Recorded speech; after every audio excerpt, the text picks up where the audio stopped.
afin qu'ensemble nous puissions partager la parole de Dieu dont nous avons besoin, et particulièrement en cette période-ci, parce que nous avons besoin de ce qui peut réellement nourrir nos vies, nourrir nos cœurs, et pas simplement pour un instant, mais pour toute notre vie sur cette terre. Le thème qui est monté dans mon cœur lorsque le serviteur de Dieu m'a demandé de partager la parole de Dieu aujourd'hui pendant la prière, c'est celui de l'exaucement. C'est celui de l'exaucement. Je vous avoue que j'étais effrayé. J'étais effrayé, j'ai dit, mais Seigneur, l'exaucement dépend de toi. Comment moi puis-je parler de l'exaucement? Je ne suis pas toi. Alors, il y a quelque chose qui m'a convaincu. J'aurais bien voulu prendre d'autres sujets, mais il y a quelque chose qui m'a convaincu. C'est lorsque cette pensée est venue dans mon cœur, comme si l'Esprit de Dieu me disait, parle de l'exaucement parce que mes enfants ont besoin de savoir que je suis un Dieu qui exauce. Ça a réjoui mon cœur. Nous avons un Dieu qui exauce, bien-aimé.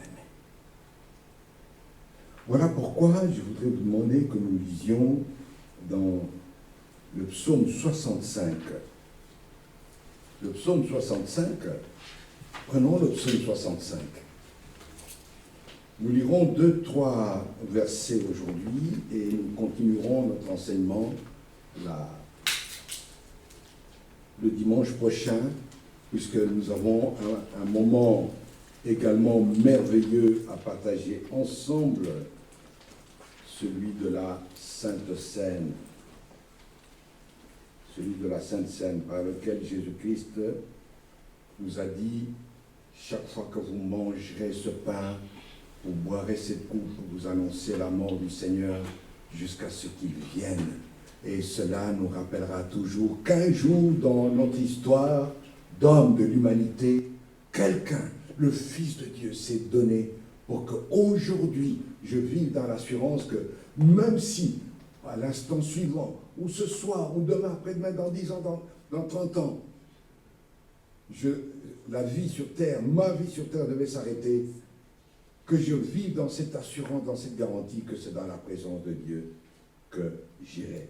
Et je me réjouis de cette perspective qui n'est pas une simple espérance, mais plutôt une réalité, comme me l'indique la parole de Dieu. Le psaume 65, lorsque je méditais pour savoir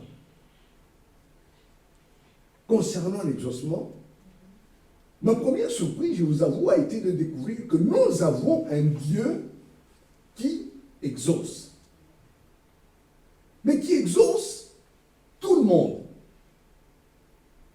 Verset 3. Toi qui entends la prière, tous viendront à toi. Dans la version Louis II, le même verset dit, ô toi qui écoutes la prière, tous les hommes viendront à toi. Il n'est pas dit tous les chrétiens. Tous les hommes. Je vous avoue que ça a été pour moi une découverte, de découvrir que notre Dieu exauce tous les hommes. Parce que pendant longtemps, je croyais que Dieu n'exauçait que ceux qui le connaissaient, ou ceux qui étaient venus à lui. Non, Dieu nous révèle ici, par le psalmiste, qu'il entend la prière de tous les hommes. Lorsque le méchant se répand et qu'il crie à Dieu, Dieu l'écoute et l'exauce.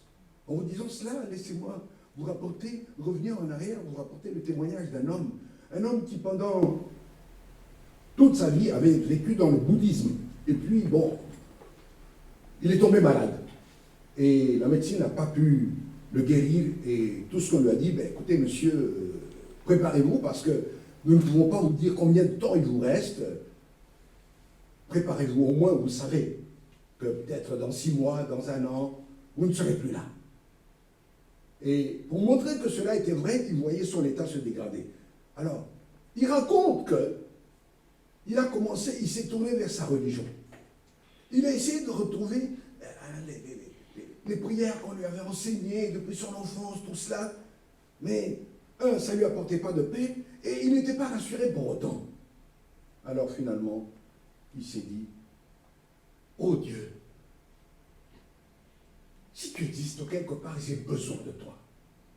Le Dieu que j'ai appris depuis mon enfance ne peut rien faire pour moi. Et je ne vois pas pourquoi moi, je dois partir pendant que j'ai envie de vivre. Il raconte que c'est tout simplement ça qu'il a crié. Il ne connaissait rien de Dieu. Et peu de temps après, dans l'hôpital où il était, il va voir une jeune fille, béni soit ceux qui portent la bonne nouvelle, il va voir une jeune fille qui viendra visiter les malades, notamment une personne qui était malade, et en la visitant, elle était en train de lui lire un livre, la Bible. Et il l'a regardé, et la jeune fille a levé les yeux, elle l'a vu, elle s'est approchée aussi de son lit, et elle a commencé à lui raconter l'histoire de Jésus-Christ. Et cet homme buvait ces paroles, d'une manière brève, je dirais. Il raconte comment il est venu à Jésus. À cause, bien sûr, par cette jeune fille, mais il dit lui-même, cette jeune fille a été la réponse de ce Dieu qui le seul écoute les prières. Amen. Amen. Ce Dieu qui le seul écoute les prières. Parce que, ce matin, je voudrais vous poser la question. Pourquoi prier si ce n'est pour être exaucé? Pourquoi priez-vous si vous ne vous attendez pas à être exaucé? Attendez-vous à être exaucé. Parce que dans ce verset, ô toi qui écoutes la prière, ça a été traduit en français par le mot écouter. Cela signifie, à l'origine, avoir la capacité d'entendre, la capacité d'exaucer. Vous voyez, le français est pauvre, malheureusement, par rapport à la langue d'origine. Alors, on a mis juste le mot « écouter », mais en réalité, c'est pas écouter comme je vous écouterai après la fin du culte, si vous avez quelque chose à me dire, et puis c'est tout. Non, notre Dieu va plus loin que ça, c'est-à-dire, il a cette capacité d'entendre, et cette capacité d'exaucer, d'accorder ce qu'il a entendu. C'est pourquoi, dans ce mot « écouter », entendre, cela rappelle le nom de notre Dieu. Le mot « Shama ». Oh, vous savez, il y a un chant que j'aime bien. Il y a un chant que j'aime bien. Nous l'avons déjà chanté, je crois, 1 fois ou 2, parce qu'il rappelle les noms de celui que nous invoquons. Tu es Adonai Shama. Et mon cœur se réjouit de savoir que je prie un Dieu qui entend, qui écoute. Parce que Shama, justement, est traduit en français par écouter. Et dans ce chant, il est dit, tu es Adonai Shama, tu entends et tu répondras. Le nom de notre Dieu signifie celui qui écoute, celui qui entend. Donc, quand tu pries, quand je prie, quand l'homme du monde, parce que il dit, il est l'Éternel qui fait lever son soleil sur les bons comme sur les méchants. Eh bien, lorsque dans un moment désespéré, il se répand et il crie, alors l'Éternel entend et l'Éternel exauce. Je vous disais, à quoi ça sert de prier si ce n'est pour être exaucé?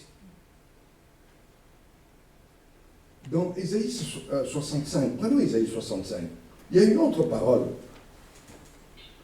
qui a touché mon cœur et je voudrais la partager avec vous. Ésaïe 65. Où l'Éternel, le Dieu que nous prions, le Dieu que nous invoquons, le Dieu que tu pries, lorsque tout à l'heure, celui qui nous conduisait, ou celle qui nous conduisait, disait, prions, prions, invoquons. Eh bien, ce Dieu-là, voici ce qu'il dit. Ésaïe 65, au verset 24. Avant qu'ils m'invoquent, moi, je répondrai. Ils parleront encore que moi, je les aurais déjà entendus. Dans la version Louis II, parce que celle-ci c'est une autre, avant qu'ils m'invoquent, moi je répondrai, avant qu'ils aient cessé de parler, j'exaucerai. Amen. Amen. Amen. Amen. Quand je lis ces mots, ça me rappelle cet enseignement que nous avons reçu. C'est pourquoi ne soyons pas des auditeurs oublieux, bien-aimés. Cet enseignement que nous avons reçu, que dans l'appel de Dieu, il nous a appelés à être saints et tout ce dont nous avons besoin. Éphésiens 1. J'espère que vous n'avez pas oublié Éphésiens 1. Oh, que le Seigneur nous donne du temps pour revenir à cet enseignement-là.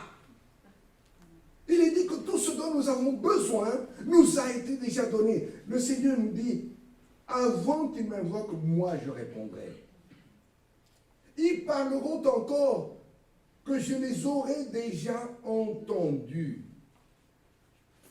Autrement dit, il a déjà tout préparé. Amen. Dans sa préscience, il a déjà tout préparé. Parce qu'il sait, afin qu'au moment où toi, tu vas élever la voix pour l'invoquer, il dit, il te répondra déjà. Vous savez, à la maison, un jour, nous avions besoin, je crois que c'était pendant le confinement, nous avions commandé un objet, je ne sais plus lequel. Et bon, malgré les assurances que le livreur nous donnait, nous avions, l'objet n'arrivait pas, etc. Et on avait commencé à s'inquiéter. Parce que, comme vous vous souvenez, nous avions commandé, j'avais commandé un smartphone avant qui s'était perdu. Alors là, lors de la deuxième commande, je commençais à craindre qu'il ne se perde. Alors on priait. Avant qu'ils n'aient cessé de prier, je les aurais entendus. Nous étions là dans la maison, en train de prier. Seigneur, permets, vraiment au nom de Jésus, que ce colis arrive, qu'il ne se perde pas. Et pendant qu'on priait, je ne sais pas si mon épouse s'en souvient, on a sonné à la porte, c'était le livreur. Alors, on a arrêté de prier, je suis allé, j'ai ouvert la porte, j'ai pris le colis, et puis je suis venu, elle a arrêté de prier, elle m'a regardé, j'ai dit, le colis est là. Avant qu'il n'ait cessé de prier, dit l'Éternel, je les aurais déjà entendus. Adonai Shama. Bien-aimé, celui qui parle de la sorte, le Dieu qui parle de la sorte, comment ne pas le prier? Comment ne pas se tourner vers lui? Comment ne pas lui parler? Vous savez, de temps en temps, quand j'entends ceux qui nous conduisent pendant les moments de prière et qui nous exhortent à prier, et que je lis ces paroles, où l'Éternel dit, avant que tu n'aies fini de prier, tu seras en train de l'invoquer, qu'il t'aurait exaucé. Je me dis, Seigneur, est-ce que nous avons encore besoin qu'on nous exhorte à prier, à ouvrir notre bouche pour te prier? Lorsque tu te décris comme celui qui entend, comme celui qui exauce, comment ne pas lui parler? Comment s'arrêter de lui parler, de le prier? Vous savez, de temps en temps, nous lisons des témoignages des hommes de Dieu qui, à un moment donné, dans la Bible, il y a aussi des exemples de ce genre, qui, à un moment donné, se sont trouvés dans les circonstances de leur vie où ils ont prié pendant des heures et des heures. Il ne s'arrêtait pas, il continuait de prier, il continuait de prier. Maintenant, je sais pourquoi il priait de la sorte. Parce qu'il savait qu'on ne peut pas prier comme ça si on n'est pas sûr qu'on est entendu. Parce qu'il savait que celui qu'ils invoquaient de cette façon-là est celui qui écoute les prières et qui les exauce. Parce qu'il savait qu'au bout, il y a quelqu'un dont le nom est l'Éternel, dont le nom est Shama, qui les exauce. Alors pour eux, peu importe, ils ne s'arrêtaient pas de le faire. Alors, bien-aimé, si tu pries, laisse-moi te dire ceci, si tu pries sans t'attendre à rien, alors ce matin je voudrais te dire que les moulins à prière font mieux que toi. C'est quoi les moulins à prière? Dans les pays bouddhistes, ils ont bien réglé le problème de la prière. Ils ont inventé un objet qui, donc c'est un cylindre, hein, imaginez un cylindre métallique dans lequel on a mis une tige. Donc ce cylindre-là tourne. Et sur le cylindre, on y a collé des morceaux de papier sur lesquels on a mis des prières. Alors chez eux, j'ai lu ça dans un descriptif de ce qui se passe là-bas chez les bouddhistes. Eh bien, prier, quand ils disent ils prient, ça signifie, bon voilà, tu arrives là devant ce cylindre, tu mets ta main, hein, tu le fais tourner, le cylindre tourne, et pendant que le cylindre tourne, donc les paroles qui sont sur le cylindre sont en train de tourner. Voilà, tu pries. Voilà. Et des objets de ce genre, il y en a énormément dans les pays bouddhistes. Alors, si tu pries sans t'attendre à rien, les moulins de prière sont mieux que toi. Parce qu'au moins le cylindre tourne peut-être pendant des dizaines et des dizaines et des dizaines de fois. Ou dans d'autres religions, où on a préparé des mots, des prières toutes faites, et qu'on a appris à leurs membres à les répéter inlassablement. Et encore, et encore, et encore, et encore. Alors je te dirais, alors, ils font mieux que toi. Mais la différence, elle est là. C'est que le cylindre peut tourner 100 fois, 1000 fois. C'est pas pour autant que celui qui le fait tourner comme ça et qui se dit j'ai prié recevra quoi que ce soit. Parce que ces paroles-là, ces prières-là, cette façon de faire ne va nulle part. Celui qui répète inlassablement des paroles et encore et encore et encore, au bout, il n'y a rien, il n'y a personne pour l'écouter. Personne. Mais toi, tu as un Dieu qui entend ta voix, qui entend tes soupirs, afin que tu te tournes vers lui et que tu le pries encore et encore. Mais que tu le pries en sachant que oui, lorsque j'ai eu à cœur d'élever ma voix devant Dieu, je sais que l'Éternel est là. Il entend ma voix. Amen. Amen. Le psalmiste a dit, j'aime l'Éternel. Ce chant a été mis en musique par Jeunesse en Mission. J'aime l'Éternel car il entend ma voix.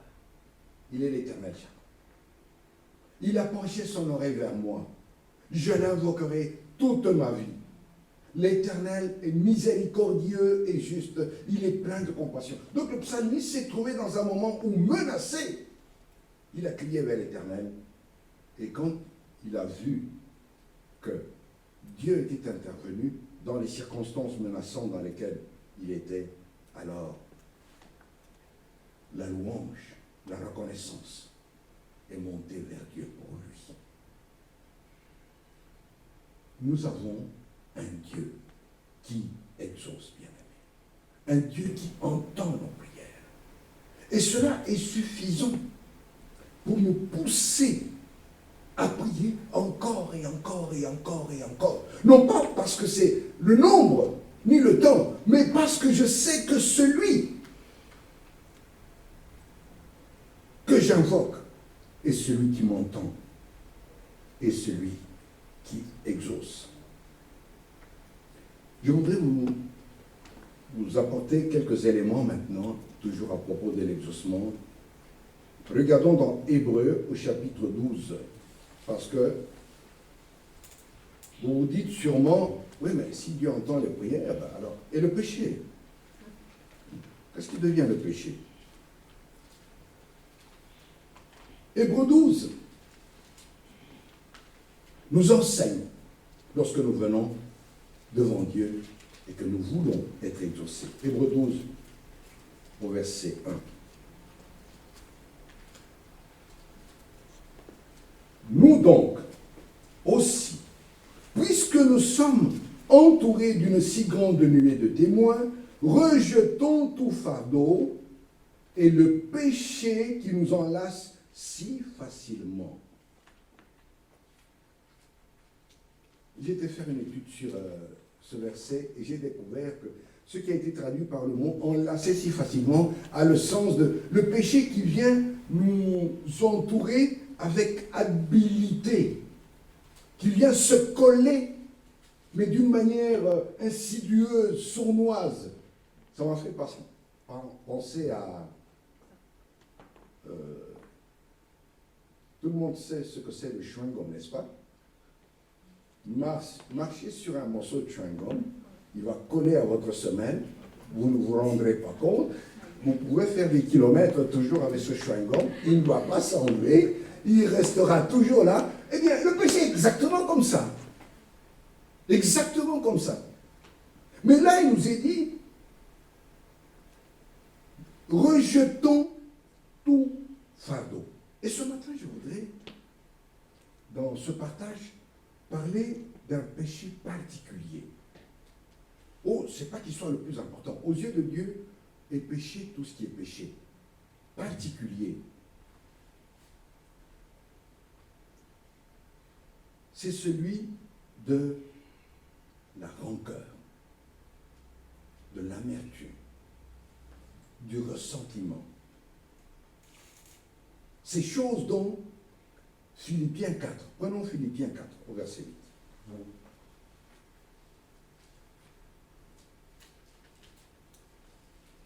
Philippiens chapitre 4, verset 8.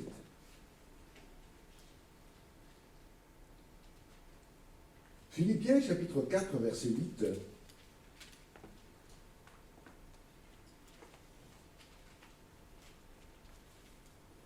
Quelqu'un a un français courant, s'il vous plaît, qui nous lise le verset 8. Qui a un français courant? Personne n'a français courant? La Bible a un français courant? Et ensuite, le pasteur nous lira dans, je crois, la Bible du Sommeur. Au reste, frères, que tout ce qui est vrai, tout ce qui est honorable, tout ce qui est juste, tout ce qui est pur, tout ce qui est aimable, tout ce qui mérite l'approbation, ce qui est vertueux et digne de louange, soit l'objet de vos pensées. On va réécouter le même verset. Oui. Sommeur. Enfin, frères et sœurs, nourrissez vos pensées de tout ce qui est vrai, noble, juste, pur, digne d'amour ou d'approbation, de tout ce qui est vertueux et mérite louange. Amen. Nourrissez vos pensées. Nourrissons nos pensées. Vous savez, quand je dis ça, ça me rappelle l'exemple que l'homme de Dieu nous donnait au cours d'un culte en disant, si Dieu pouvait permettre qu'à l'écran soient projetées nos pensées, est-ce que nous garderions nos têtes levées? Ne baisserions-nous pas la tête, les yeux? C'est pourquoi prenons garde à cette parole. dans la version que j'ai, il est écrit « Supportez-vous les uns les autres et pardonnez-vous si quelqu'un a un reproche à faire à un autre. Le Seigneur vous a pardonné, agissez comme lui. Supportez-vous les uns les autres. Nourrissons nos pensées.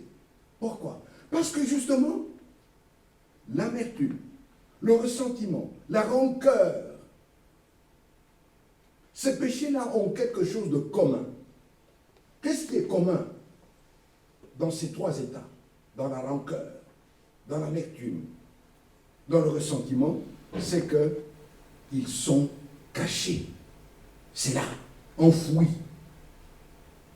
Personne ne les voit. Personne ne peut savoir que tu as de la rancœur. Personne ne peut savoir que tu as du ressentiment. Personne ne peut savoir que tu as de l'amertume. Mais parce que la parole de Dieu nous dit, nourrissons nos pensées. Cela signifie que si pour une raison ou pour une autre, des paroles sont parvenues à votre esprit, vous les avez entendues, une parole maladroite, une parole blessante, ou une parole qui vous a semblé injuste, qui a fait que dans votre cœur, petit à petit, le péché qui nous enlace si habilement, petit à petit, l'ennemi a commencé à profiter pour y mettre le grain de l'amertume, du ressentiment. Eh bien, nourrissons nos pensées de tout ce qui est vrai, de tout ce qui est pur, de tout ce qui mérite l'approbation, digne de louange. Ça signifie qu'au moment où, dans mon esprit, je me redis, ah ben, c'est ce qu'il a dit sur moi. Non, c'est pas lui. Non, au moment où ces pensées viennent et veulent s'installer, justement, je les chasse au nom de Jésus. Amen. Je les refuse au nom de Jésus. Amen. Parce que je voudrais être, comme disent les Anglais, clean. Amen. Amen. Parce que je voudrais que le sourire que je manifeste en face de mon frère ou de ma soeur ne soit pas un sourire extérieur, mais qu'il soit un sourire qui commence par l'intérieur. Que l'amabilité dont je fais preuve, vous savez bien aimé, laissez-moi vous dire une chose, nous sommes dans un monde qui cultive l'hypocrisie. C'est pourquoi Paul, dans son enseignement, disait, attention, les hypocrites n'hériteront pas le royaume de Dieu. C'est-à-dire ceux qui vivent dans la dissimulation. Et on cultive cela. Nous sommes dans une société qui cultive la dissimulation. Vous êtes admirés si vous êtes capable de ne pas montrer ce qu'il y a en vous. Non, la parole de Dieu nous demande d'être transparent. Ça veut dire que lorsque tu dis à ton frère, je t'aime mon frère, je t'aime ma soeur, oui, que cela vienne de ton cœur. Et que tu n'aies pas à baisser les yeux si jamais ces pensées-là doivent être projetées à l'écran.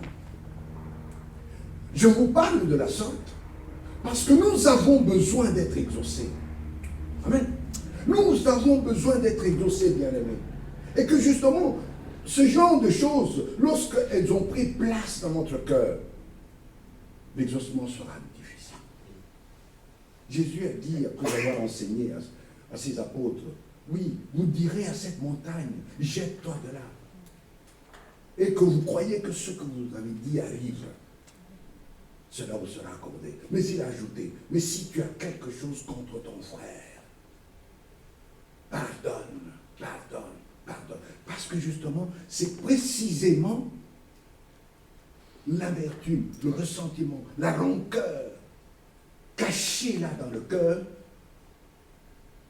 dont l'ennemi sait que lorsque ces choses restent là en permanence, tout le temps, tout le temps, tout le temps, et l'ennemi, lui, continue à dire, mais tu as raison, mais c'est toi qui as été bafoué, mais c'est toi qui as été traité injustement, ainsi de suite. Il sait que l'exaucement ne viendra pas. Il sait que l'exaucement sera retardé. Il sait que, au bout de la prière, tu prieras encore et encore et encore. C'est pourquoi nous avons besoin d'être transparents. Amen. Amen. D'être transparent. Tout ce qui est vertueux, vrai, digne de louange, soit l'objet de nos pensées, de tes pensées. Ça veut dire que lorsque tu t'exprimes, celui qui t'entend, celui qui t'écoute, qu'il ait en lui l'intime conviction que oui, il me dit ceci parce que cela vient de son cœur. Amen. Amen. Parce qu'il est tel quel. C'est pourquoi je vous disais que notre sourire extérieur soit à l'extérieur le reflet du sourire intérieur. Alors, tu reconnaîtras l'Éternel qui répond et qui répond promptement. Parce que Dieu ne change pas sa parole. S'il dit, tu seras en train de prier que je t'aurai déjà exaucé, eh bien tu le vivras lorsque tu veilleras à ce que le péché ne vienne pas enlacer ta vie. Ne vienne pas enlacer ta vie et reste là comme un obstacle devant le Seigneur par rapport à ta prière, aux besoins que tu adresses au Seigneur. C'est pourquoi c'est important de veiller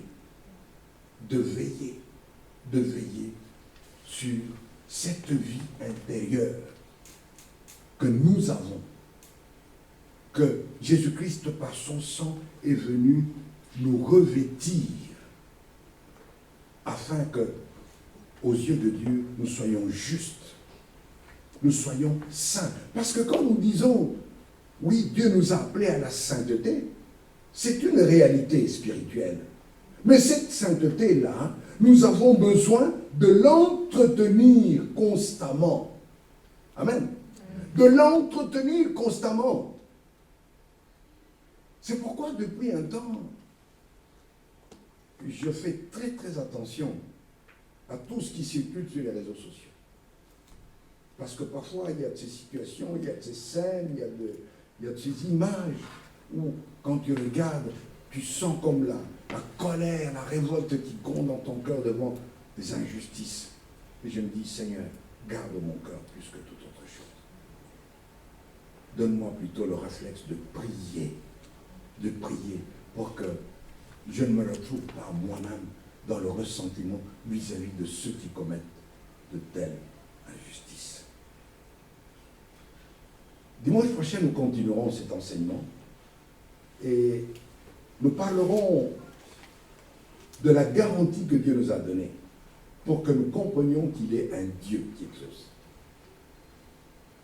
Car Paul a écrit que en Jésus-Christ, il est le oui, c'est-à-dire l'assurance, la garantie que toutes les promesses de Dieu en lui sont oui. C'est pourquoi face à un Dieu qui exauce les prières, le péché, les difficultés et autres choses de ce genre ne seront plus là si je reste intimement lié au Seigneur Jésus. Je vous ai dit plusieurs fois que je me suis rendu compte d'une chose dans la parole de Dieu, c'est que Jésus n'enseignait pas des préceptes. Il avait juste un seul enseignement.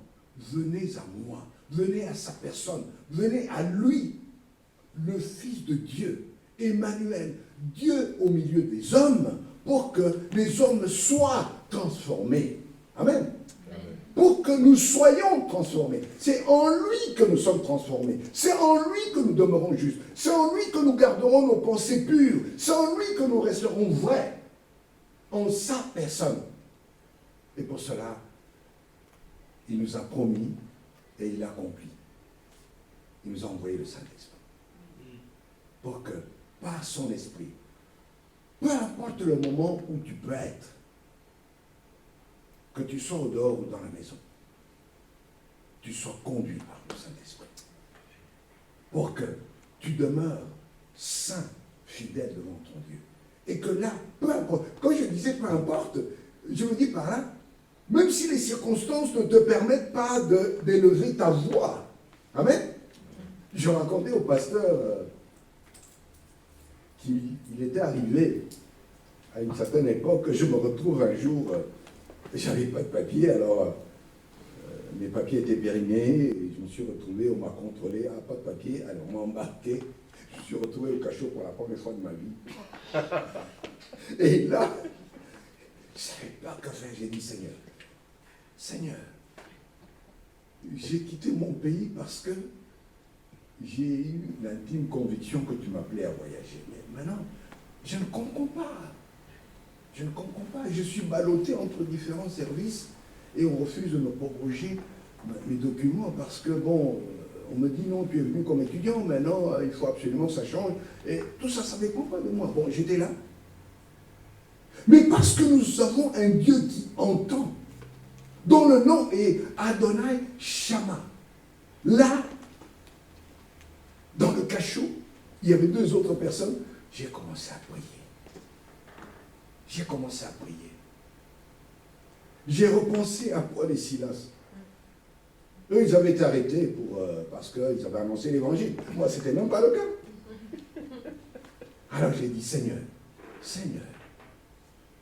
délivre-moi de ces lieux. Délivre-moi de ces lieux. Permets-moi de pouvoir sortir. Et je priais encore et encore et encore et encore et encore. Vous comprenez maintenant pourquoi nous sommes appelés à marcher dans la sainteté? Parce que vous ne savez pas où et quand les circonstances peuvent vous trouver et dont vous avez besoin de crier vers l'Éternel. Amen. Amen. Amen. Je me suis trouvé là dans ces circonstances, je ne savais pas que faire, mais j'ai crié à l'Éternel. J'ai continué à prier, je dis Seigneur, tu sais que cette situation ne dépend pas de moi. Elle dépend des autorités qui, chacune, se débarrasse du dossier. Non.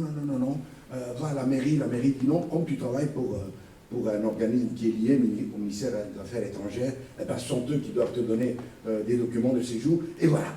Et entre-temps, bon, moi je me retrouvais là, avec des papiers qui étaient déjà périmés. Et je priais. Et puis, bon, il y a un jeune homme qui est venu. Monsieur Ngongo, je lui dis, c'est moi. Je me suis levé et je l'ai accompagné au bureau. Et là, dans le bureau, son supérieur m'a interrogé. Je lui ai raconté mon histoire.